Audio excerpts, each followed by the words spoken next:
When you know that you are queer, but your favorite drink is beer, that's gayish. You can bottom without stopping, but you can't stand going shopping, that's gayish. Oh, gayish, you're probably gayish. Well, life's just too short for narrow stereotypes, so it's gayish. We're also gayish. It's Gayish with Mike and Kyle. Hello, everyone in the podcast universe. This is Gayish, the podcast that's bingeable, bingable, and bangable all at once. Bingeable? Doing Yes. the math. Did you say bingable? Bingable. Bingable, like you can search for You us. can bing it, yeah. Oh, okay. Yeah. Is this intro approved? Mike approved? You can do all of those things at the same time, sure. At the same time, I didn't think about that. Oh, but I thought sure. that's where you were going with this. Oh, yeah.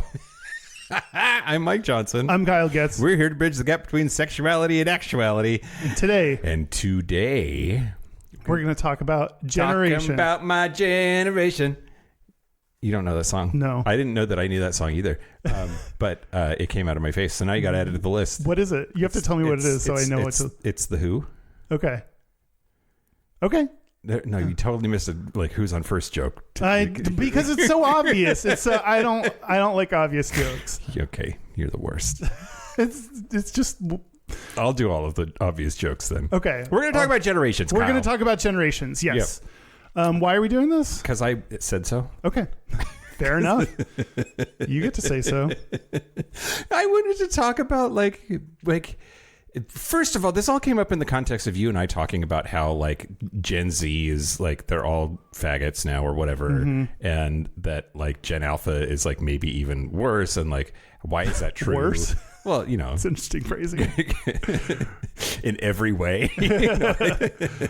But just there's clear generational differences, and that it doesn't just apply to humans in general, but that queer people also have intergenerational differences, and I thought that it would be fun to talk about. Yeah, it's hot to see porn of different generations fucking. Wow.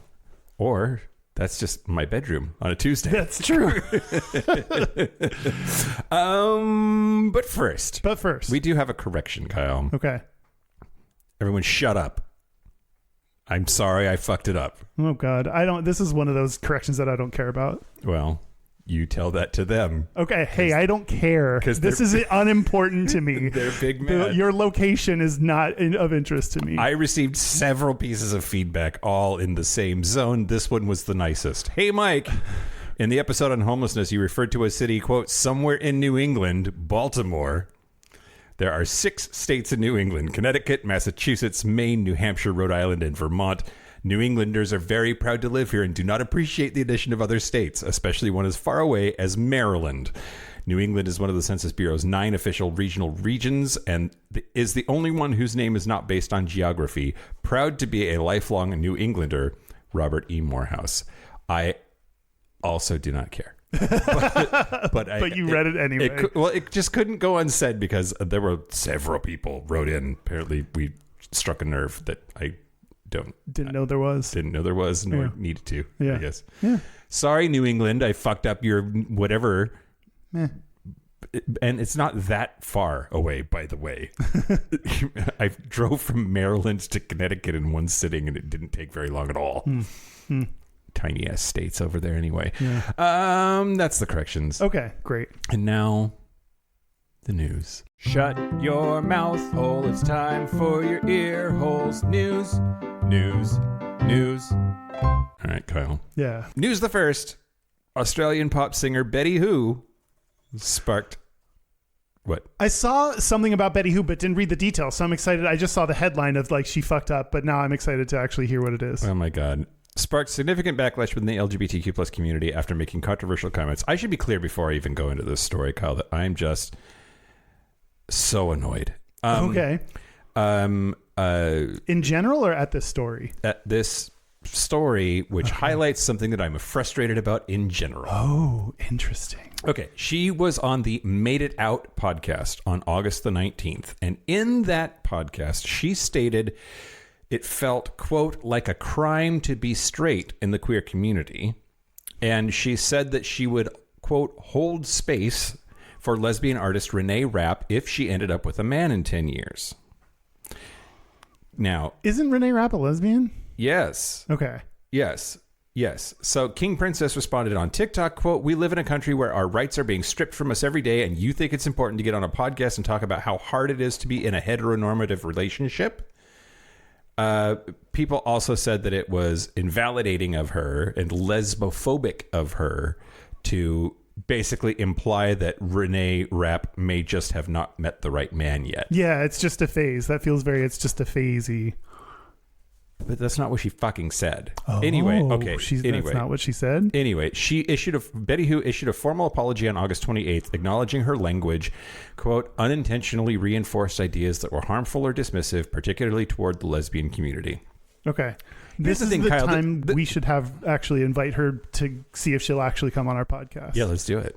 Well, she reached out to us, and then we said yes, and she didn't reply to us. Oh, well, Betty. Maybe now she will. Maybe now she needs to make it up to the gay community and start with us. But okay. Here's the thing, Kyle. What? This is dangerous. Might get canceled. I don't know. I'm not a lesbian, obviously. And I can't speak for the lesbian community, obviously. Yeah. And Jesus fuck, focus on something that matters. Like Betty Who's pro-gay bona fides are impeccable. She's been a huge ally for the community. This was taken out of context, in my opinion. And she didn't say Renee Rapp just hasn't met the right man yet. All she said was that we need to be open to the idea that if somebody decides at some future point that their sexuality has shifted, we should honor that. And I totally agree with her. Like if Renee Rapp ends up with a man in 10 years, not saying that's a foregone conclusion or that's something that should happen or that it's just inevitable if she found the right dick. None of that was said. It was just like, hey, if somebody's a lesbian for a really long time and then isn't anymore, let's still accept them and love them. But that she didn't say it like that. And she talked about it in the context of how difficult it is being straight. I don't agree with you. I think that's a shitty thing to say. And that doesn't mean that we have to like completely cancel her or whatever. Like if she has a history of proven support of the LGBT community, we can criticize her for saying this and then she apologizes and you all move on. I think it's like what should have happened did happen. And now we can all move on to other things. Okay, great. Yeah. Yeah. I just wish the people would, anyway. What? Just focus on being mad at somebody who sucks. Like, I you can be mad at multiple people. Like we can, I think it's fair to criticize even our allies when they say the wrong thing. Great. All right. You love it. I love it so much. News the second. Yeah. Yosemite National Park Ranger Shannon S.J. Jocelyn was fired August 12th for helping hang a 66-foot transgender pride flag from El Capitan in May while off duty. This is the operating system? Yes. Yeah. How she got a 66-foot flag on everybody's tiny little Mac is hey, if you two can get their songs on my little tiny MP3 player, then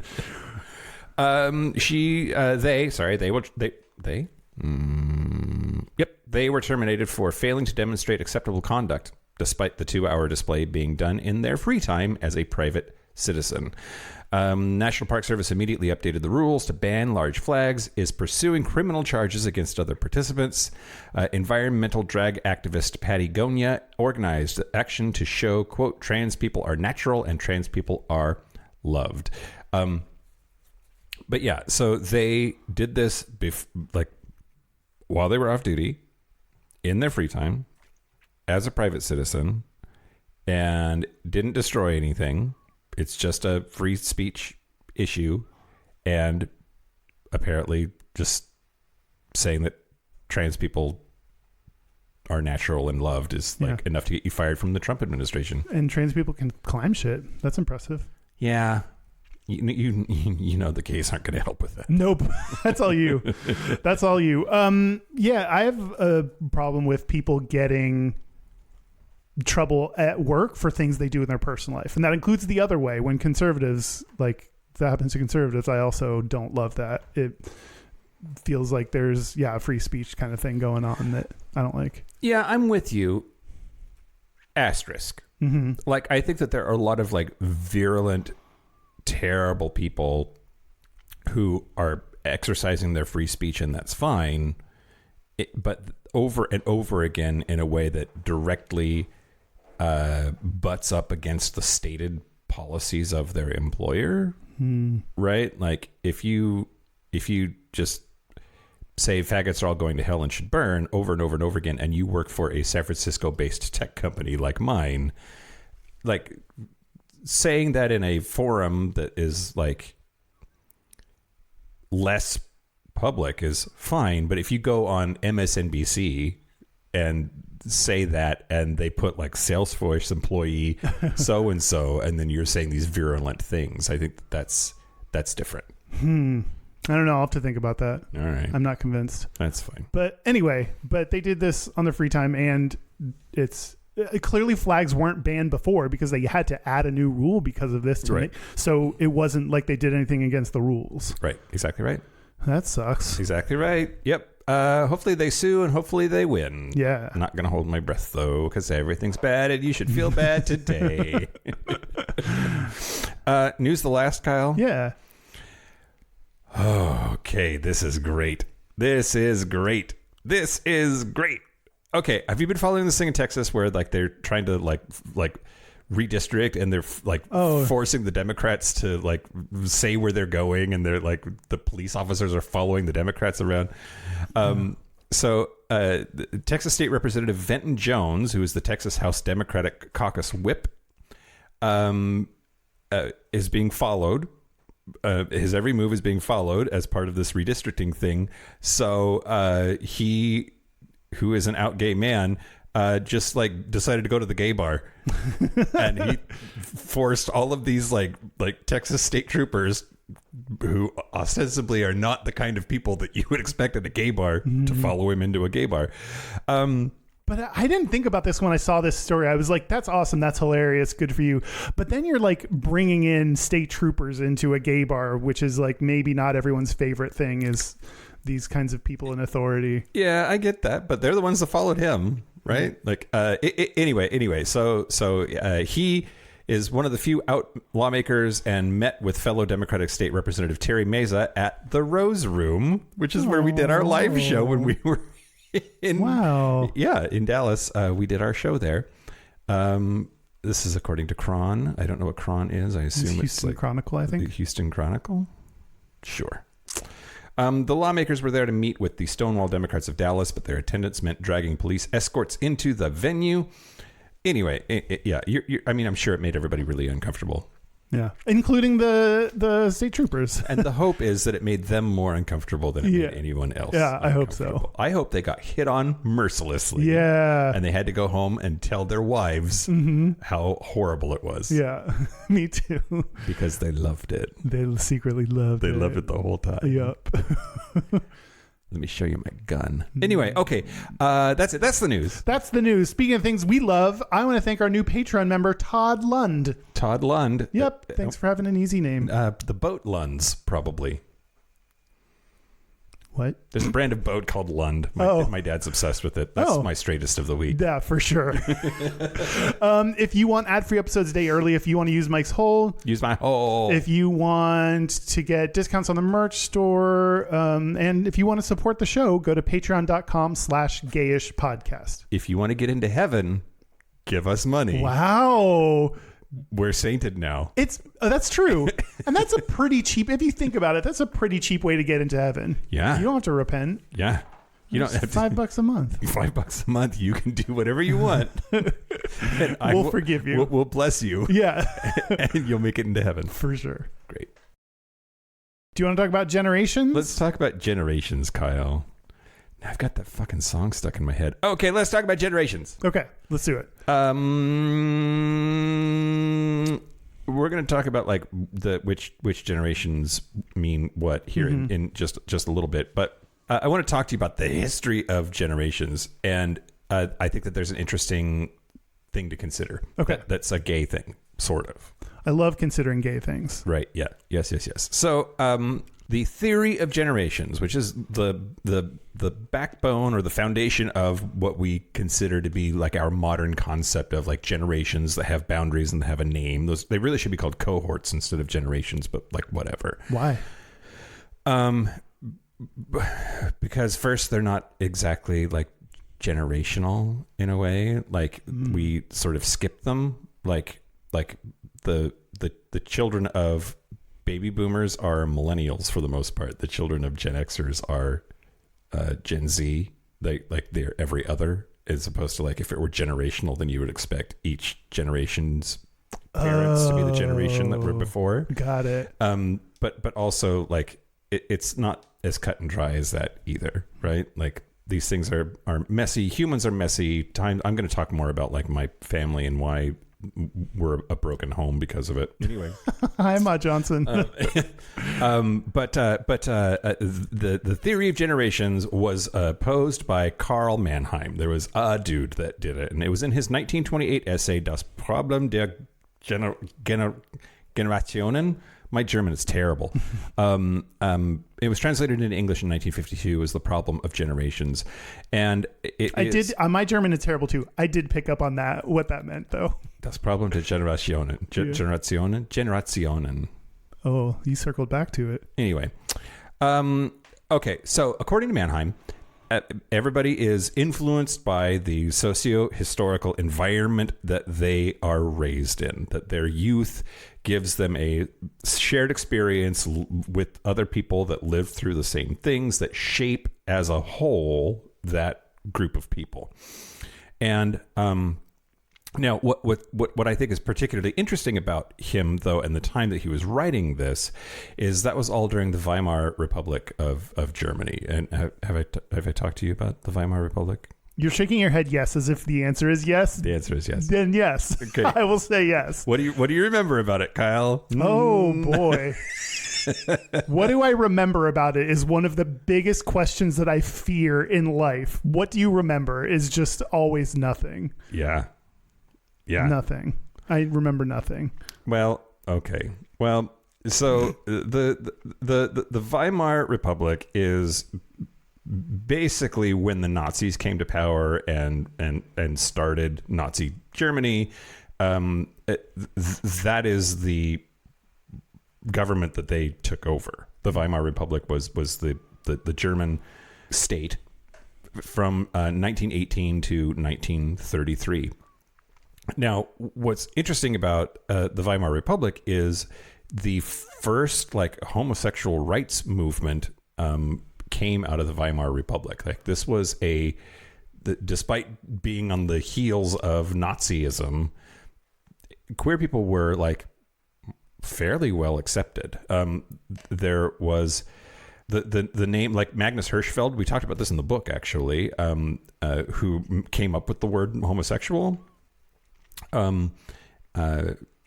He founded the world's first homosexual organization, the Scientific Humanitarian Committee. All of that happened in the Weimar Republic. There was the first known gay publication. It was the first publicly sold mass market periodical intended for gay, lesbian, or trans readership. Appeared in 1919 in the Weimar Republic. Wow. And there were all of these sort of like conservative Christian ideals that were being challenged and actively overturned or fought as part of the makeup of the Weimar Republic. And that's where this Mannheim guy starts having this idea of generations. And the idea is that like basically queer people and the stuff that they were doing in the Republic at that time led him to think about, this is different. Why is this so different? What are the things that make this batch of young people act so differently from everybody before them? And that really got his juices flowing. That's gross. That's what a weird phrase. I love it when juices flow. Yeah. Well, yeah. But yeah, so it's weird. It's so like fundamental nowadays that it's hard to imagine a world that didn't have this. Like it like seems so obvious now that it's like to have the idea that someone had to come up with the idea of generations. Yep. is weird. It's like duh, but it wasn't like duh at the time. Right. It wasn't like duh at the time. And some of it has to do with the pace of change also, I think. You know, like if you look at pre-industrial revolution societies and like things moved slower, things changed slower, and there was less stark inflection points to point to and say like, oh, hey, this is the start of a new generation. Like you look at modern generations and the advent of the internet was such a fundamental change in the way that humans interact with each other that is a clear inflection point for like my generation raised before the internet versus the millennials after us that like more or less grew up with it. I remember the time before the internet. That's one of the defining features of us. Yeah. Yeah. I was in college before I had internet. That's when we got Facebook in college. But yeah, things have to move fast enough for there to be enough of an impact. So that's maybe part of why it arrived so late on the scene as like a concept. Okay. Now I wanted to talk briefly about this idea that of generational layering. There's this whole study that was done called Understanding Generation Gaps in LGBTQ plus Communities. I tried to tell my therapist that age gaps are more prominent in the LGBT community, and she didn't believe me. I think they are. They for sure are. Yeah. There's different theories as to why. Because we have less people to go after, so we have to cast a wider net.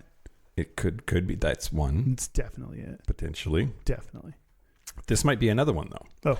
So they basically were trying to make the argument that gay people experience generations differently than straight people.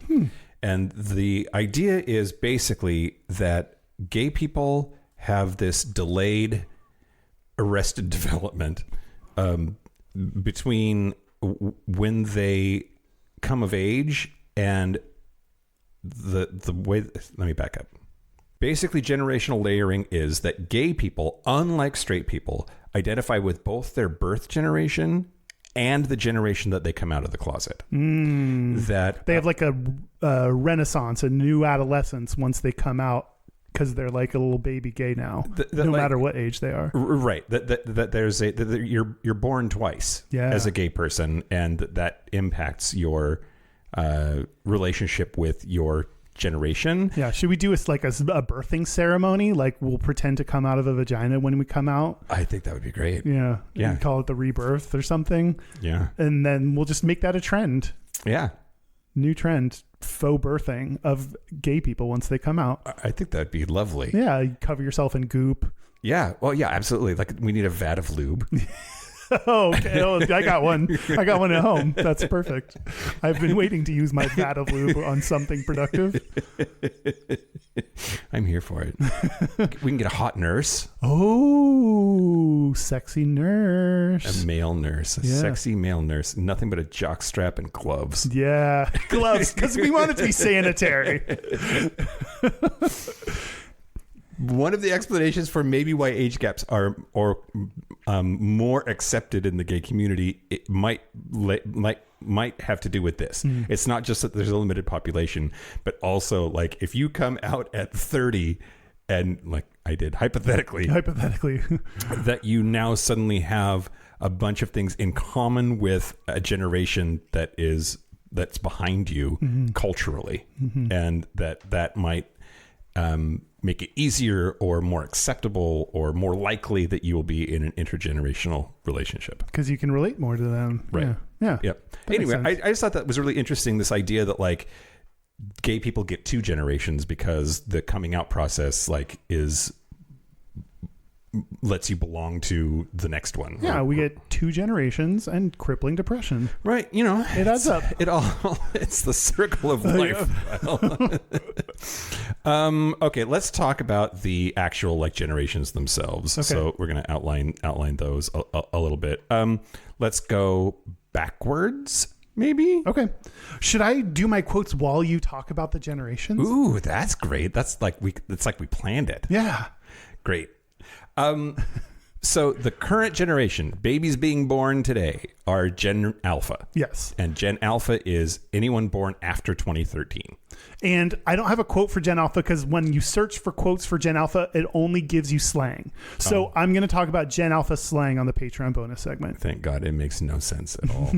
Skibbity boobity boop or whatever. Yep. Skibbity boopity boppity boo. Okay, then let's talk about Gen Z, also known as Zoomers. That is kids born between 1997 and 2012, which this is just one. By the way, the boundaries between these things are not fixed. It's like this is just one way of breaking it down. There are others. So whatever dates I say, don't freak out. It might be slightly before that. It might be slightly after that. Yeah. However you identify is totally fine. I identify as Gen Z. Okay, well, we're going to have to talk about that. I don't for sure. But yeah, Zoomers, 97 to 2012. Abby Hamilton says, quote, Gen Z is ready to change the world. They just need you to let them. Yeah. Okay. I think that can be true, but there are also some white supremacists. There's I'm going to talk about how gay generations are. Yeah. But it's dangerous just putting all your faith in them because there are some like neo-Nazis going on. Yeah. Yeah. Yeah. Also, I mean, this is a common refrain when it comes to like intergenerational friction, and experience counts for something. Like you might think you know the answer, and you might think that you're capable of implementing the answer, but also I have 46 years of experience that tells me that maybe you're full of shit and just not realize it. So calm your tits. Yeah. You know? Yeah. Anyway, go ahead. No, that was it. Okay, great. Then moving forward, or backwards, I mean, Gen Y or Millennials. Millennials are roughly born between 1981 and 1996, which thank goodness for that, because it means that I'm dating a millennial, not a Gen Zer. Just barely speaking into the goalposts. Oh, there. God. Yeah, so for millennials, Kate East, who's the author of Generational Astrology, How Astrology Can Crack the Millennial Code, says, quote, in short, millennials have been dealt a bad hand in their career, social, and romantic lives, some even in their family. In the karma points of the world, millennials are the lowest caste so far. As a result, they are treated with disdain, contempt, and disrespect. Most of the time, they don't fight back, usually in danger of losing their financial stability. Mm-hmm. Mm-hmm. This casts such a pessimistic view of millennials. I think part of it's true. Yeah, okay. You know the phrase loved and hated but never ignored? No. Okay, great. But now I do. Great. I mean, Gen X, we just get ignored. Like millennials get hated on. We just get ignored. Which is better. So Gen X is 1965 to 1980. Do you have a quote? Oh, this is when I do the quote. Sorry. Gen X, Tammy Hughes, CEO of Claire Rains Associates LLC, which is a Wichita Falls, Texas consultancy that works with companies on generational issues. Great. Says, quote, Gen Xers, I have one word that I think about when I define them, and that word is efficiency. Do you think of efficiency when you think of Gen Xers? No. Okay. They're looking for ways to get their work done, get out, go home, and spend time doing the things they love to do. That's true. I do think that my generation has a focus on work-life balance, and like I shut my laptop and I go home. But we'll talk about ourselves later. You're just barely a Gen X. Yeah. Well, okay. We'll talk about ourselves a little bit later. But this is just one more place where like the lines between these things are fuzzy, right? Like there is no definition by which I am not a Gen Xer. I'm born in 78. Like nobody says that I'm not a Gen Xer. My brothers, however, were born in 81 and 82. They're like pretty solidly millennials. Mm-hmm. We were raised in the same household. We're not from different generations. We're like clearly like peers. And there's a bunch of stuff about Gen X that doesn't apply to me because they're older. There's a bunch of stuff about millennials that doesn't apply to them because they have it doesn't make any sense for us to say like bright line 1980 end of list. Yeah. So anyway, Yeah. the baby boomers. Okay, boomer. Some would say that they're just as maligned as millennials, and that actually the narrative is that the boomers hate on the millennials and the millennials hate on the boomers, and that Gen X is just getting ignored in the middle, like watching the shit fly over them. But baby boomers are 1946, the end of World War II, and to 1964.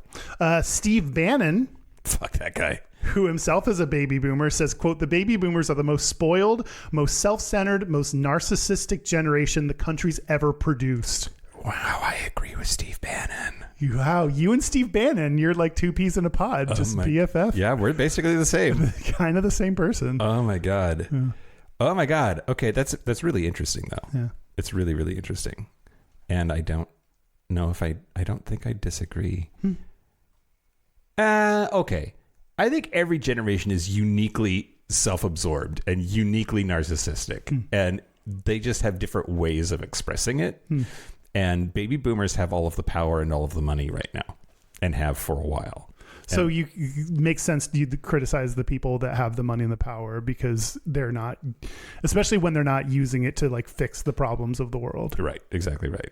Yep. Their selfishness is the same as every other generation's selfishness. They just have a lot more to not share. Right. That makes sense. Then is the silent generation, because they're mostly dead. It is they're so silent. They can barely talk. From 1928 to 1945. You could say that that's like, you know, the Depression to World War II, give or take. Through World War II, give or take. Anyway, 1928 to 1945. This is my grandparents. All four of my grandparents fall into this. Nope, that's not true. Damn it. My mom's parents fall into this group. From Joan Didion, who I have no idea who it is, but she said, quote, we were that generation called silent, but we were silent neither, as some thought, because we shared the period's official optimism, nor, as others thought, because we feared its official repression. We were silent because the exhilaration of social action seemed to many of us just one more way of escaping the personal, of masking for a while that dread of the meaningless, which was man's fate. Ooh, nihilist. I know. That's yeah. Were they that silent? I guess they were. I don't know. No. And then is the Greatest Generation, which thanks Tom Brokaw for that. I think it was Tom Brokaw. Yeah. I have a quote from him. Okay, great. The Greatest Generation, the GI generation, is 1901 to 1927. So post turn of the century up until the Depression-ish. Yeah, and if you're still alive and in the Greatest Generation, good for you. Yeah, my dad's folks are in that one, and they real dead. Tom Brokaw wrote the book, The Greatest Generation. Yeah. And he said, quote, they are a generation of towering achievement and modest demeanor, a legacy of their formative years when they were participants in and witness to sacrifices of the highest order. Yeah. But that's also like putting like as if everyone fought in the war, but I don't know. Well, okay.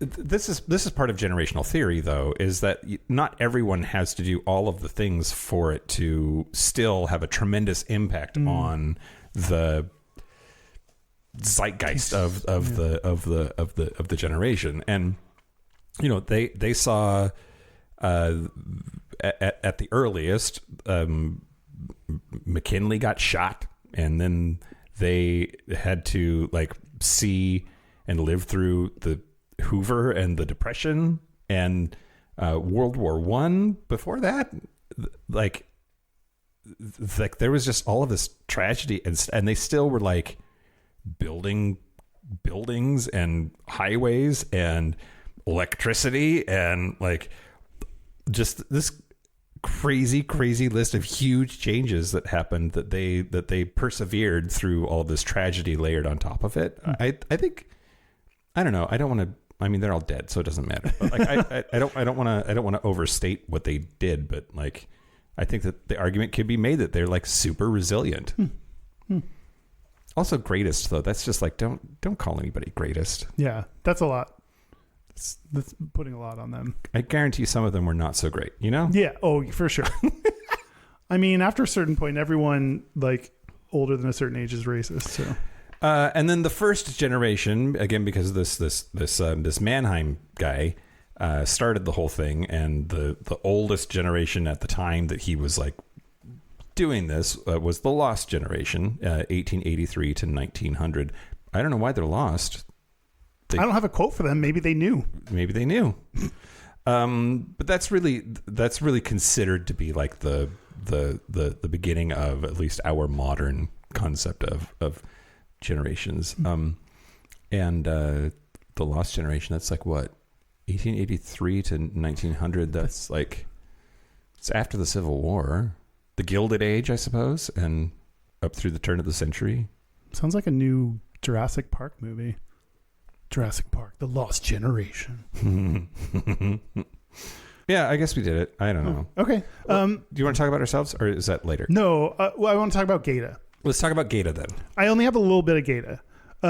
This is from a Gallup 2024 phone interviews that they did with more than 14,000 U.S. adults across in 2024. I said that already, but now you know twice. In the phone interviews, they found out that 9.3% of U.S. adults identify as LGBT or something other than heterosexual. Okay. So 9.3, that's a lot. I mean, we say 10% rule of thumb, and lots of people are like, it's not that much. And then other people are like, no, it's way more. So I don't know how to feel about that number, but it seems, ish. Yeah. Yeah. I mean, I think like when you survey, okay, so it's up by 1.9 percentage points since 2023. So it's up and it continues to rise every single year. They first asked the question in 2012, and that it was 3.5%. Wow. So that's why like someone threw out a 10%. I think, was it Kinsey that said the 10% number? Yeah. And then they started measuring it and it was like, oh no, it's way less than that. But then it was like, oh, not everyone's honest. And so the numbers keep rising and now we're getting close to that 10% number. But I'm not gay. I just suck dicks. Of LGBT people, the breakdown by identity is these numbers will add up to more than 100% because people could select multiple identities. Nice. But they are 56% bisexual. What? Yeah. Oh no, okay. Sorry. Of the 9 point. No, whatever. 56% of the world is bisexual. You never know. Maybe they are. There's more. Yes, but of the 9.3%, yes, 56% are bisexual. Okay. Yeah. Which is, and every time we are reminded that bisexuals make up that big of a percentage of the community, it's always just really interesting to me that like bi erasure, like we don't have gay erasure like we do bi erasure. And it's just like, but they're the biggest group. And we talk about gay men mostly when we talk about LGBT people. So it's really interesting. Yeah. 21% are gay, 15% are lesbian, 14% are transgender. So you think of trans people as being a really small percentage of the population, but 15% lesbian, 14% trans. They're neck and neck. But 14% of 10% is 1.4% of everybody, and that's a shitload of people. Mm-hmm. Anyway, yeah. And this is the thing like that pisses me off sometimes when conservatives will be like, "It's such a small percentage. Why do we care?" Because times 300 million people in this country, times 8 billion people on the planet, that's a lot of fucking people. You asshole. Sure. I think when you think about a percentage, it's like it being a small percentage is important when you're considering like, we don't want trans people in the military because benefits, we can't afford their gender confirmation surgeries or whatever talking point they have. And it's like, okay, it's 1% of people. It's not that many surgeries that you're going to have to pay for. Like, it's not that.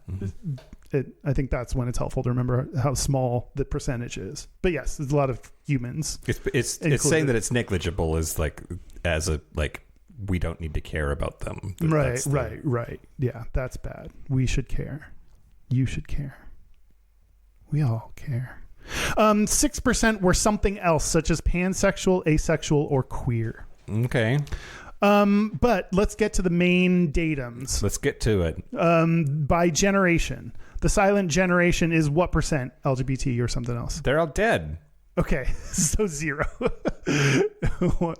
No, they have a number. Hold on. You can't look up the answer. No, I'm not going to look up the answer. I'm going to look up, like, I'm trying to remember the silent generation. Oh, that's like, okay. That's like mom's parents, that generation. I'm going to say, like, I don't know, 3% or something crazy. 1.8%. Wow, even less. I less. was like, I'm going to pick a low number that seems like hopeless, but it's even less than that. It's even less than that. Can you imagine 1.8% of people identifying as LGBT? Well, yeah, I mean, maybe. You have to, because that's the truth. Yeah.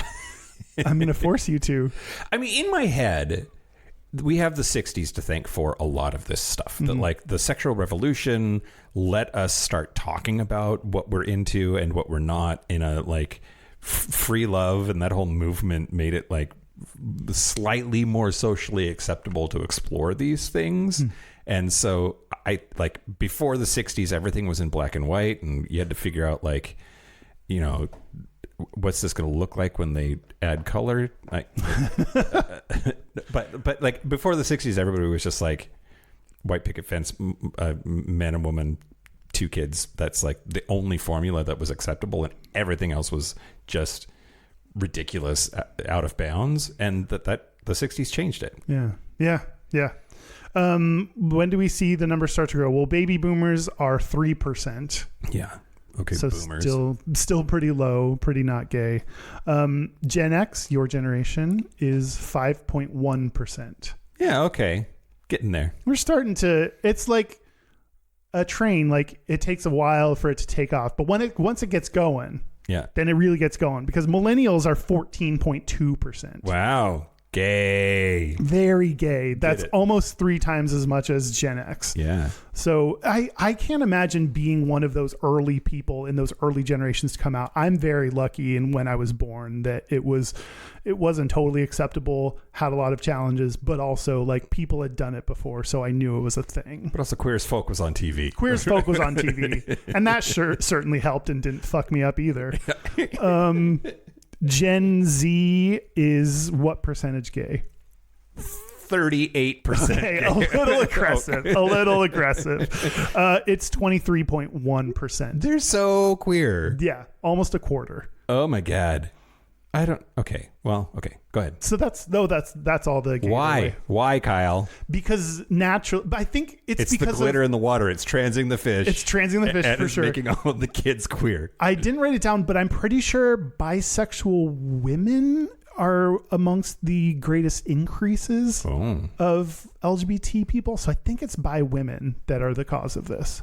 I think when you're bisexual, it'd probably be easier in earlier generations just to be like, well, I'm into men too, so I guess I'll go man and not have to deal with this whole other side of me. Yep, for sure. And now that it's more acceptable and more prominent, then you can be a little bit more out about your real identity. Yeah.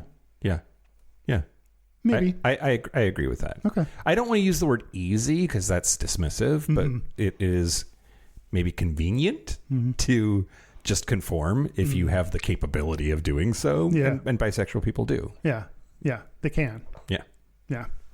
That's the generational gaydar. Well, what do you think, Kyle?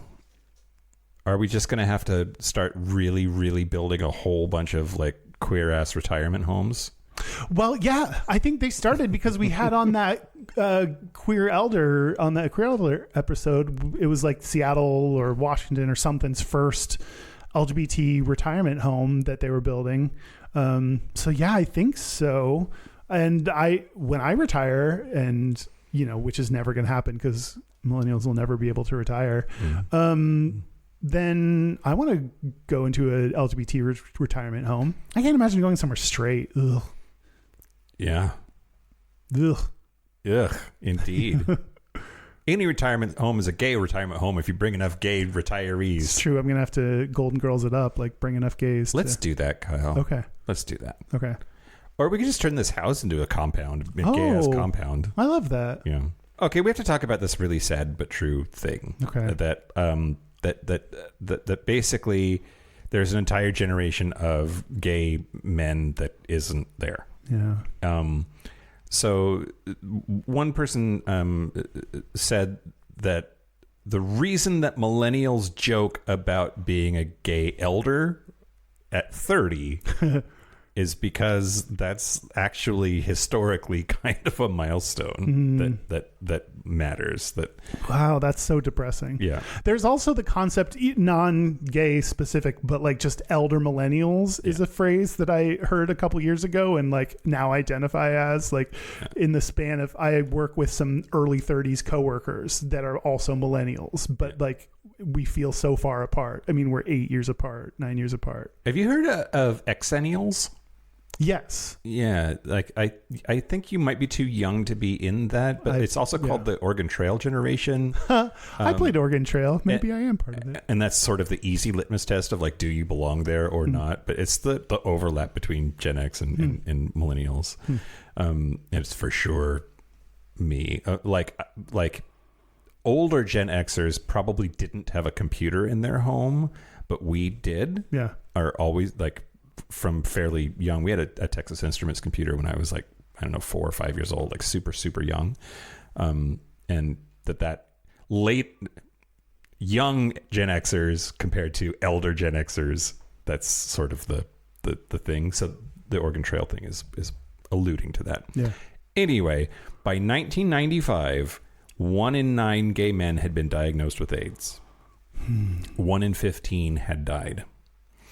And researchers call it a literal decimation of the cohort of gay men born from 1951 to 1970. Basically, the boomers got wiped out by HIV/AIDS.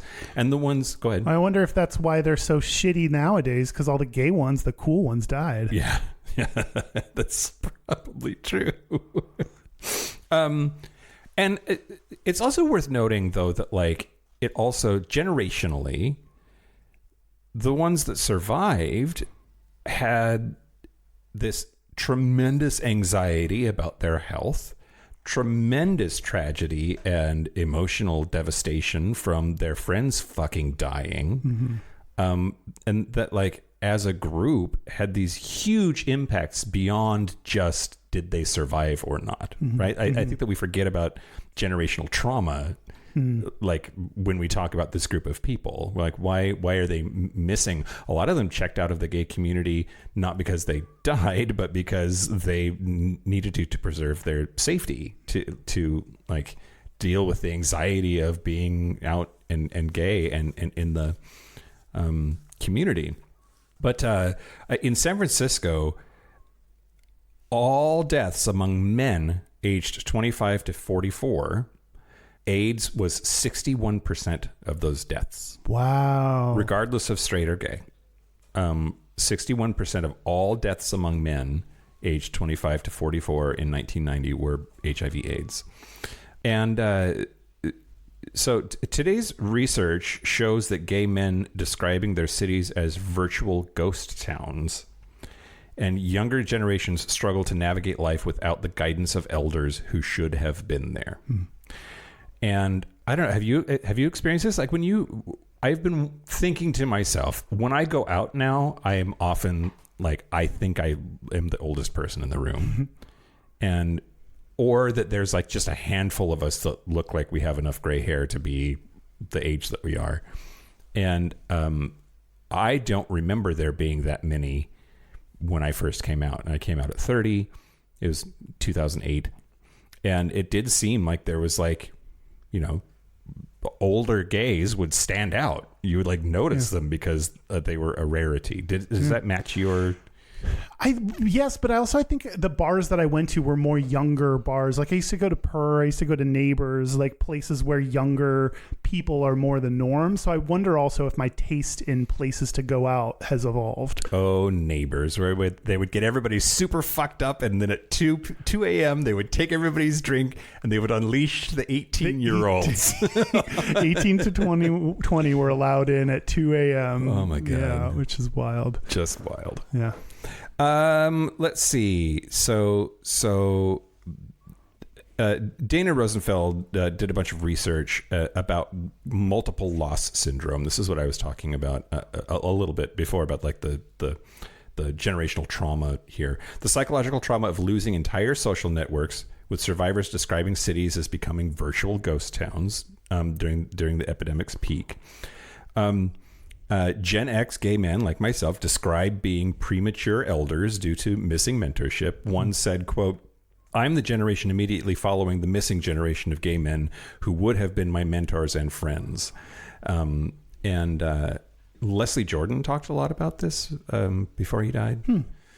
Not that he was Gen X, but he was from the missing gay generation.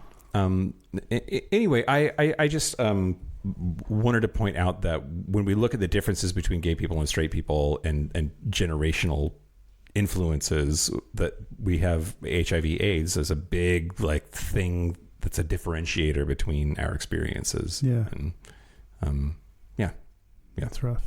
What else, Kyle? Can I lighten it up a little bit by Sure. talking about things that millennials have killed? What did millennials kill? The radio star. No, that was my generation. Never mind. And yeah, that was the first music very video first video on MTV. MTV. I remember that because MTV talked about it a whole bunch. I always see these articles like millennials are killing this industry, and it's really funny to me that like evolving tastes and understanding is labeled as millennials killing things when instead it should be just so. Anyway, I just think this is really funny every time I see this. Well, okay. Is there going to be a trend though of just like we have totally fucked millennials financially? No, not everything. Okay, great. Not everything. If you just that's stop included. eating avocado toast, you could afford a home, Kyle. Yeah, exactly. That $5 or $10 could say. Avocado toast is not that good. No, it's bad. It doesn't make sense why that was a trend or why that now gets ascribed to our generation. I don't claim that. That's okay. A 2025 Reader's Digest article by Tina Donvito called 18 Things Millennials Have Been Killing Off in the Last Decade. Sure. First is napkins. Because we use paper towels. Yeah. Which is just easier, right? It's just easier. Why would I buy? And I remember my family having napkins growing up as like a separate thing. Like cloth napkins that you would wash, or do you mean like disposable It napkins? didn't clarify, but I'm presuming that because paper towels are replacing them, then like they're referring to paper towels as paper napkins. Paper napkins, yeah. Yeah. I do remember having paper napkins too. Like there was a napkin holder. Formal dress codes. Yeah. Because it's stupid. Because it's dumb. It doesn't reflect on your character, like especially for work. It doesn't reflect your ability to do work or be productive. And in fact, I'm probably more productive because I don't have to dress up. So I like this one. This is the one that we are killing because we're fucked over, and that's large homes. Yeah. Can't afford large homes. Yeah. If you can afford a home at all. Right. We killed. It's getting worse instead of better too, right? Like Gen Z is even more fucked. Yeah. Good luck, everybody. Just fucking tax the rich. We're killing traditional marriage. Sure. A 2023 survey found that 85% of millennials and Gen Z don't feel marriage is necessary to have a committed, fulfilling relationship. Yeah, I mean, you're probably right about that. Probably. Yeah. And I don't know. Get married early and often. That's what I always say. Similarly, we're killing off divorce. We're marrying later. And according to Pew Research Center, marriages involving younger spouses are more likely to break up. Yeah. Because you're stupid. Because you're dumb then, and you don't know how to be in a relationship and communicate things effectively. So, yeah. Continuing on the marriage train, we're killing pricey engagement rings. Because you can't eat a ring. That's not avocado toast. Don't try. This is not my avocado toast. We're killing dinner dates. Dinner dates? Yeah, and it said they prefer to get coffee or drink, which is totally my MO. But is that Is that because of the time investment or the money investment? Because of the time, for sure. I don't want to sit down with a person I actually went on a dinner date recently, though. Nice. Someone was like, I'll take you out to dinner. And that felt very unique and special. We're not hanging out again. Oh. But it was a nice idea. I mean, it was a good try. Good effort. Yeah. We're killing traditional hotels. Oh, because Airbnb? We use Airbnb. Okay. Yep. Okay. Yeah. Airbnb used to be dramatically cheaper than getting a hotel. And I think that it's course corrected now to where they're like close enough that I don't know why I would want to save $10 on the Airbnb to not have somebody clean up after me or be able to like have the standard of quality that anyway. You prefer the hotel? I'm starting to. Like, for me, it was an economic decision, and like Airbnb was just like way cheaper. Yeah. It's not way cheaper anymore, and is just a worse hotel. But then it's like you feel like you're at home instead of feeling like you're traveling. Okay. My dad always books hotels whenever we travel. So, Okay. Boomer. yeah. Yep. Big box gyms. Okay. We prefer boutiques such as Soul Cycle, Pure Bar, and Barry's Boot Camps. I don't prefer any of these. Yeah. But I go to a smaller gym, Yeah. not like a 24-hour fitness or whatever. Is that the only one? Like, are they just Did they enumerate? avoiding saying 24-hour fitness? I get I guess there's LA Fitness and there's like Anytime Fitness or whatever. Anyway, go ahead. Sorry. Yeah, I can't name any other. We're killing American cheese. Of course. Uh, It's too much lactose. That's not. I love me some lactose. What? Why? What? I didn't write anything for some of these. I didn't write anything about it. I didn't write anything down about why. Maybe because it's too processed and not. It's like they're not allowed to say they're cheese. It's like cheese product or something like that. Okay. We're killing cans of tuna. Okay. Sales dropped by 42% over the past 3 decades. I wonder why. It's a good protein. Do you like tuna? Sure, but I never buy it. Oh. Okay. I also don't buy sandwich stuff. Like that's how I would eat it in a sandwich. That's the only way I can think of that I would eat tuna, but I don't buy sandwich stuff because whenever I buy bread, I don't use it and then it just goes bad. So then I just buy bread to throw it away. Yeah. It's like a placeholder for 3 months in my shelf. Yeah. 3 months. I don't keep it for 3 months. That's gross. Bar soap. Okay, this one I don't understand. Yeah. Yeah. Me neither, actually, but why not? Bars of soap is like bars of soap for life, Kyle. Like Me that's too. That's how you're supposed to wash your body. But they use liquid soap. they use liquid soap, and like, okay, whatever. Like, I'm saying they because I don't. Get your little weird pom pom thing and like your body wash and fine. I just can't get it to work for me. I don't like lather up. I just have to keep pumping liquid soap on it. I just don't understand liquid soap. I use bar soap. Yeah, bar soap And for life. I know I'm a rarity. We're killing wine corks. Well, okay, because wine corks are killing the planet. No, I don't know. Just because we use screw caps, it's easier. I mean, yeah. I don't know what. I look for, and it's rare for red wines to have screw caps, but I always look for and buy the like one of 2 brands that have screw cap. Yeah. Also, it is no longer an indication of quality, everybody. Yeah. We're killing motorcycles. Well, they're dangerous. We learned how dangerous they are, and we're less into motorcycling as a hobby. It is hot, though. I would just be. I'm too scared of the dangers to find it hot. But what if you could just sit in the driveway with one that's running and get on the back of the bike, not go anywhere, and just enjoy the throbbing? Yeah, that'd be nice. Like me vibrating against my dick against the back of someone's ass. Yeah. Okay, I get that. Okay, I like motorcycles now. While wearing helmets. Oh, I don't know. I can smash our heads. Yeah. Fabric softener. Yeah, it's dumb. It's dumb. It doesn't make sense. And I think washing machines are now good enough that you don't need them. And it ruins your clothes because it eats them. Fabric softener does? is very caustic. That's how it does what it does. Is it like just like kind of nibbles at your clothing slowly. And you don't need it for drying either because you can use those dryer balls. I don't use a dryer ball. What do you just have like static ass clothing? It's not static. It's fine. It is though. No, it's not. Oh my god. Maybe I'm old. Maybe. When did they stop static? I don't know, around my generation. It used to be if you didn't do something about it, you would come out and like you would like shock yourself putting your t-shirt on. Nope. Or it would like stick to your hair. Doesn't happen to me. That's horse shit, Kyle. I don't know what to tell you. Now I'm mad. Okay. We're killing doorbells. Well, okay. We just text that we're there. Do you have that happen when people like come over to hook up? This happens to me all the time. People will like text at like, I'm at your door instead of like knocking on the fucking door. Oh. I thought, okay, so like if they're downstairs and you live in a building with an elevator and you have to go let them in because you didn't give them your name so they could find you in the directory so you could buzz them in, all of that makes sense. Yeah. But that's a lot of things I had to say to get to a place where it makes sense. Just knock on the fucking door. Just knock on the door. Someone recently, he was younger, texted me and said, here, LOL. Stop putting LOL at the end of everything. Yeah. That's the thing I don't get. We're killing. Also, you're lying.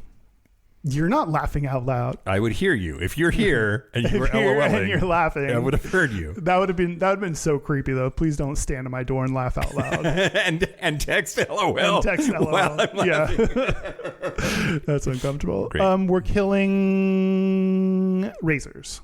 Oh. Because beards and mustaches are trendy. Yeah, I don't like that. Sorry. And lastly, we're killing breakfast cereal. I want everybody's face to be like a dolphin, Kyle, because I'm a kid of the 90s. No, I don't. I like beards. I don't like mustaches. Great. I'm not on board with that trend. Great. Sorry. I had feelings about that one. I missed the next one. Oh, yeah. We're killing breakfast cereal. That's the last one. Because, yeah, it's just nothing but sugar. Yeah. One survey said 40% of millennials found the cleanup involved in eating breakfast cereal inconvenient. What cleanup? I don't know. How are you eating your breakfast cereal? I don't know. I don't understand that. Some others push back on that and say it's actually because it's processed, expensive, and full of sugar. Yeah, that one. Those makes more sense. Yeah, for sure. It's just carbs and gluten, Kyle. That's all it is. And it's supposed to make you stop masturbating. What? Cornflakes. Right. We talked about that at one point. Yeah, it's an urban legend, really, but whatever. Yeah. Don't let the truth get in the way of a good story. All right, Kyle. Yeah. Well, I don't have to, but I'm gonna. I'm gonna talk to you about Star Trek. Okay. Star Trek Generations is a movie. Yeah. Okay. Okay. Great. Star Trek 7, if you're following along like numbers wise, and it's the last movie that has Captain Kirk in it, and the first movie that has Captain Picard in it. And this was supposed to be like the handing off of the baton, movie-wise, from the old crew to the new crew. It came out in 1994, and I'm not going to spend a ton of time on this, I promise, but because I could do a whole episode on just this movie. But do you have to be there when you do that? Well, could get Sarah Ray back on. Oh, that's a good call. Just talk to her. Okay, so the reason Star Trek Generations is important to look at from a queer perspective, is what? Sure, nope. That makes sense. That we're queer. Important to queer theory is Star Trek Generations. It is because it wasn't until 2017 when Discovery came on that we saw for sure out openly gay characters in a Star Trek show. And they fought about this for decades. So there was conversation as early as the 1960s for the original series about having a gay character, and that absolutely would not have gotten past the censors. But by the time the Next Generation comes on the scene, and it's the mid 80s, in 1987 is when it started, there's more opportunity to like push the needle there. Gene Roddenberry, who invented the whole thing, had in an interview with the Humanist, he said, quote, "My attitude toward homosexuality has changed. I came to the conclusion that I was wrong.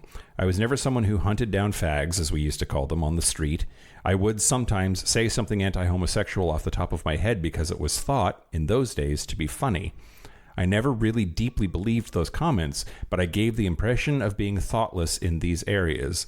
I have, over many years, changed my attitude about gay men and women. And The Advocate reported that in the 5th season of The Next Generation, there would be gay crew members. And other people like chimed in. Leonard Nimoy, who played the original Spock, the newest Spock is very, very hot. That's nothing to do with what I'm talking about. But in 91, wrote a letter to the Los Angeles Times and said, quote, "It is entirely fitting that gays and lesbians will appear unobtrusively aboard the Enterprise, neither objects of pity nor melodramatic attention." And it's then that they were figuring out this Star Trek Generations movie and how they were going to pass the baton from the old crew to the new crew, and this idea that Gene's suggestion that gay crew members should start showing up was very much like being argued about. Whoopi Goldberg, who played Guinan in The Next Generation, huge advocate, had made a couple of very subtle but important contributions to queer representation in The Next Generation, was weighing in on all of this. There were, but basically, Gene Roddenberry died while the movie was being developed, and that's when Rick Berman officially, formally took control of the whole franchise, and he shut it down. Oh, apparently he's like a dickbag fuckface asshole, or at the very least risk averse when it comes to like putting anything controversial on the screen that might like turn off viewers in Alabama or whatever. And one of the writers, a famous writer, Ronald D. Moore, said, quote, about gay people in Star Trek, quote, "We've just failed at it. It's not been something we've successfully done. At Star Trek, we used to have all these stock answers for why we didn't do it. The truth is, it was not really a priority for any of us on the staff, so it wasn't really something that was strong on anybody's radar." It sucks to have to be the gay that's in the room advocating for gay shit, because then you feel like a stereotype. Yeah. Like, but sometimes that's what's needed to have someone like actually bring it up and care about the issue, is to have like a gay person on staff. Yep, for sure. And then I think there's a certain this is still the quote. And then I think there's a certain inertia that you're not used to writing those characters into these dramas, and then you just don't. And somebody has to decide that it's important before you do it. And I think we're still at the place where that's not yet a common, yeah, we have to include this, and this is an important thing to include in the shows. Sci-fi, for whatever reason, is just sort of behind the curve on all this. And again, eventually Star Trek got there, but late to the party in 2017 with Star Trek Discovery. And that's, there's a big gap there also. Like, Voyager went off the air in the early 2000s, and then Enterprise was there, but a lot of people don't count it. And then there's like a almost 20-year gap that maybe Star Trek would have gotten there earlier. But Generations was supposed to be the passing of the torch from the baby boomers and the baby boomers generation and their crew over to the more modern Gen X/millennial crew. And there was an opportunity to introduce gay characters into Star Trek that they just really failed to execute on. And it's really unfortunate. That sucks that Gene Roddenberry died, because it sounds like he would have pushed for it. He would have pushed for it. Huh. Yep. That's it. We can leave it at that. Okay. So are generations useful? I think of them as like the Zodiac. Killer? The Zodiac killer. No, the Zodiac. Like, okay. Like or Myers-Briggs. Like, I don't think that these things, like, there's some science behind it. There's some studies behind it or whatever. And there's maybe some truth to it, but it's not a slam dunk. Like, it's useful as a way to ask, who am I? And how does it impact the way that I behave? And it encourages empathy too. It encourages you to ask about someone else, like, why are they behaving this or that way? And I think that, like, it can be useful just like to get you talking, to get you asking questions, to get you thinking about the different ways that humans human. Yeah. But I don't think it's like a slam dunk or a hard and fast rule that you can. Yes, Kyle. My answer is yes. That was a very long answer. Sure. You? What do you think? Well, at first I was like, no, they're annoying because they're like these cutoff dates, these arbitrary cutoff dates. If they feel kind of arbitrary, because like like you were saying, like, are you so squarely a Gen Xer and not a millennial that, and like, according to the numbers, yes, but like, is your experience so different from mine that you have to be an entirely different group of person? Right. And so the cutoffs are kind of arbitrary, but then the more I thought about it, it's like, but you like, I think it's helpful to find, humans will always categorize things. That's just what we do. And it's helpful to enable conversations, and you have to just draw a line somewhere. And it feels arbitrary, and it's never going to be perfect. And you can't view them as a, like, if you view them as a monolith, I think it could enable some bad things. Like saying millennials killed something is like, oh, just they are this monolith of person that we can blame everything on. They all like these things. Or like, okay, boomer, like basically the fact that you're that age means I can totally discount everything you're saying. Yeah, for sure. Yeah. No, that's not true. Okay, boomer is great and totally fine. No, it can, I think, enable some grouping when you shouldn't, when you need to understand that people are more diverse than that. But so is any group that you come up with until you get down to one human being is going to be like not a monolith and a group, and there are some characteristics like life experiences that they have in common that's useful to enable us to talk about. Yeah. So yeah, I think it's a helpful thing. Are they gay? They are gayer. What do you mean? Yeah, they're getting gayer. The generations are getting gayer. Yeah, that's true. Yeah, that's true. I do think that, like, generationally speaking, we have more access to information and other kinds of people, and just exposure that, like, these things are it's getting easier to be queer. Yeah. And I say it all the time. I think that we've already won. We just have to wait out the haters that are old and dying. Yeah.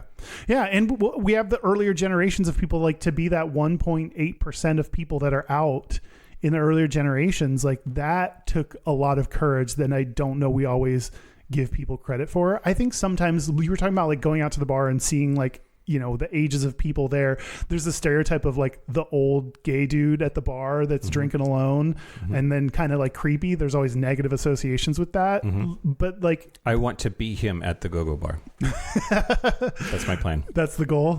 I think we don't give them enough respect for what they went through, and they're probably not being that creepy. They're probably just older, and we think that old age is gross in our community. So I think we need to pay more respects to older people for what they went through, for being the 3% or whatever that were out, that paved the way for other people to come out, because now we knew who they were and knew that other people like that existed. And then technology, like you said, helped expand upon that and helps us increase the exposure that we have to other people. Yeah, I think so too. Yeah.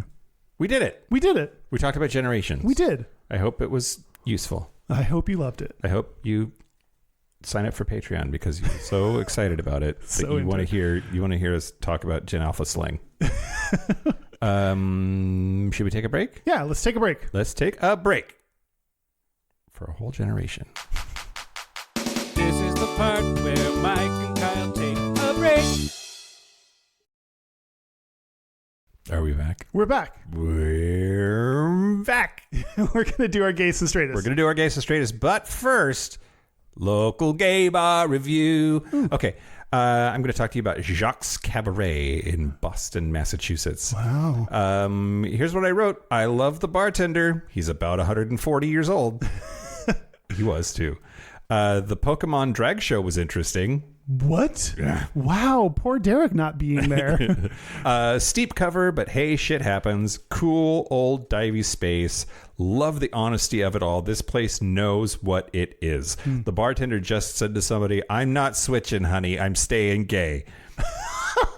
Did someone ask him to? Or after the Pokemon show, the staff did stuff, and it was pretty wild. Most of them were over 50, and they were like singing and dancing and lip syncing and stuff. It was magical. 3 dildos, but I want to be. Yeah, that's such a mean rating for having described it as magical. It's really only 2.5 dildos, but I hooked up. So. Wow, but it was magical? You had a magical night at a 3 dildo establishment. Yeah. That doesn't make any sense, Mike. You know how, like, sometimes you'll be, like, heading to a movie, like, I don't know, maybe Sex and the City part 4 or whatever. Oh, okay. And you're like, this is going to suck. And then you like really actually super enjoyed it. Mm-hmm. That doesn't mean it's a good movie. Okay. Okay. Okay. I get you. Also, the dildo system doesn't have to make sense, Kyle. But I want it to so bad. I know. And I need to give up that hope. I know. And like, if anybody would have a system that did make sense, it would be me. It should. So now I'm leaning into having it not make sense. Okay. All right. Our website is gayishpodcast.com. We're on social media at Gayish Podcast. You can find our Facebook group and our Discord server. Links to those are at gayishpodcast.com/contact. Our hotline, you can send us text messages or leave us voicemails, especially if, hey, Kyle. Hey, Mike. People need to leave their gayestesses and straightestesses. We need more of those for sure. In your own voice as a voicemail. Yeah. We will play it. Yep. I promise. Yep, we will. It's 5855-GAYISH. That's 585-542-9474. Standard rate supply. Our email is gayishpodcast@gmail.com. And our physical mailing address is Post Office Box 19882, Seattle, Washington, 98109. If you want to come on the cruise, you can come on the cruise. It's February 7th through 14th, 2027. You have so much time to get your shit together. Gayishpodcast.com/cruise. Or buy our book, gayishpodcast.com/book. We're still selling them. You can listen to the audiobook too. Whatever tickles your fancy. We should be getting our first check this month. Ooh, I hope it's $1 billion. I hope it's $1 billion. Also, I will quit my job. Okay, Gayest and Straightest? Yeah. Are you ready? Yeah. You want to go first? Yeah. Okay, Great. great. My gayest is trimming my eyebrows. Oh. There was once when my hairstylist, Tiffany, who's on the show, said, like, do you need like me to trim your eyebrows? No, you're gay. You probably got this. And I was like, I don't got this. I don't. So she just assumed that being gay meant that I'd trim my eyebrows. So now I feel like it's my duty to trim my eyebrows. Yep. Duty. So, okay. There was a time. Okay. What? As you get older. Yeah. Here's a generational thing. Yeah. They will start growing crazy. Yeah. They'll start going random ass directions. Mm-hmm. But then not only will they start growing random ass directions, they will also turn colors. So you've got to choose between the crazy ones, the gray/white ones, or the ones that are both. And it is a real Sophie's choice sometimes, which ones. But that's like if you pluck them, right? Yeah. Okay. Because I trim them. Like I put a comb up to my eyebrows and then use a razor. That's impressive. Yeah. That's complicated. It takes 2 steps, All right. mins. All right. My straightest is skipping therapy. Yeah, you don't need no therapizing. Yeah, fuck you. I'm good enough just the way I am. Yeah. That's what therapy has taught me. Yeah, go punch a dog. Oh. Or something. No. Okay. The straightest thing about me this week, Kyle. Yeah? Ordering Chinese food. Oh. I don't think gay people eat, and when they do eat, they don't eat Chinese food. I agree with you for sure. Yeah. Especially on bottoming days. Oh my God. $90 worth of Chinese food straight into my ass.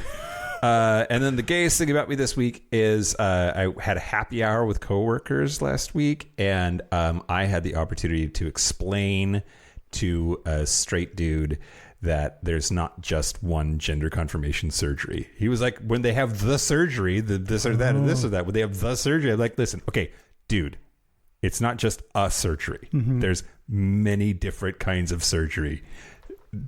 And I don't just mean top surgery and bottom surgery, which are also a thing. There are multiple kinds of top surgery. Anyway, it's like, yeah, I felt I got to queer splain to this dude. Perfect. Yeah, that's great. We have a listener's Gayest and Straightest this week. It's from that one guy, Marco. Hi, Mike and Kyle. This is Marco Redhouse from Sacramento, California. I'm calling in with my Gayest and Straightest. My Gayest, a couple of weeks ago, I helped out my husband host a leather event at our local gay bar. It was a good event, a good turnout, and a good evening. My Straightest, I was getting us some drinks, and inside the bar there are 2 TVs playing. One of them was playing gay porn, and the other was playing a reality show, Naked and Afraid, I think it was. And instead of watching the porn, I was watching the Naked and Afraid. I was watching a guy shoot a bow and arrow trying to hunt a rabbit. So I guess the only thing they'll distract me from porn will be someone doing archery. So there you go. That's my Gayest and Straightest. I hope you guys had a good Pride Month. Looking forward to hearing the next episode. Have a nice day. Bye. Oh, Marco, that's you're an archery fan. I think you do the archery. Yeah. Yeah. I don't know if I can support archery over porn, but I certainly don't. When Google Voice translated it into words, it just put P instead of porn. It couldn't write out the word porn. I've started seeing people use the corn emoji when they mean porn, and it makes me laugh every time. Oh, that's funny. But yes, getting distracted from gay porn to anything else is pretty straight. Yeah, absolutely. Well, that's it. We did it. Yeah. Thank you to everybody who's in a generation. Yeah. No matter which one it is. Even if you're unless you're like in the leap year of generations where you just be missed. a boomer and listen to us. It's fine. Oh. And if you're in a cusp, don't feel lost. Yeah. Find your people. Yeah. Speaking of people, thank you to our super gap bridgers, Locomotive, Simon Srirachi, Kaylee Adams, Kid Oliver, Kobe Gordon, Squoggle, Andrew Bugby, William Bryant, John Crowley, Stephen Porch, Yost Osel, Jonathan Montanius, Forrest Nail, Steve Douglas, Explosive Lasagna, Michael Cubbington, Thomas B, Dusty Sanjay Coleman, Chris Cacciatorians, and Jerome York. Thank you for your support. Thank you for your money. That's it. This has been Gayish from the Chris Cacciatorian Studios. I'm Mike Johnson. I'm Kyle Getz. Until next week, be butch, be fabulous, be you. See ya. See you next week.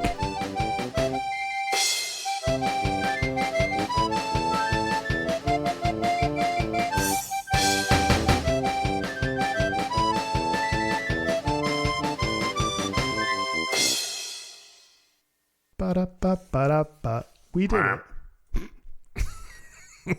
We did it.